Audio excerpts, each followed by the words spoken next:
అన్నట్టు ఏటి మీది దేవరకు కూటి మీద వేసిందా అన్నట్టుగా మరి చంద్రబాబు నాయుడికి ఎందుకు ఆలోచన వస్తలేదు, ఎందుకు ఆలోచన చేయలేదు, ఎందుకు ముందు చూపు లేదు?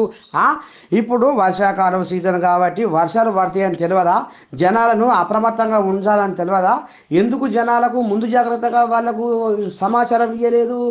ఈ రకంగా తుఫాను వస్తుంది, ఈ రకంగా వాయుగుండం లేస్తుంది, ఈ రకంగా ముసురు వస్తుంది, ఈ రకంగా ఈదురుగాలు వస్తాయని ఎందుకు మరి అధికారులతోటి మరి జనాలకు సమాచారాన్ని చేరవేయలేదు?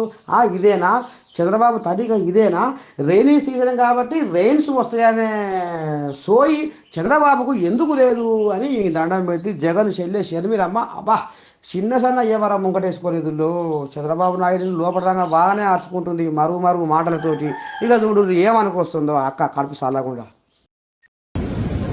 రైనీ సీజన్ అంటేనే రైన్స్ వచ్చే సీజన్ కాబట్టి వీలైనంత వరకు ప్రికాషనరీగా ముందుకు ముందే ప్రభుత్వాలు అధికారులు ఆలోచన చేసి డ్యామేజ్ కంట్రోల్ మోడ్లోనే రైనీ సీజన్ మొదలు నుంచి ఉండాలని కాంగ్రెస్ పార్టీ కోరుతుంది.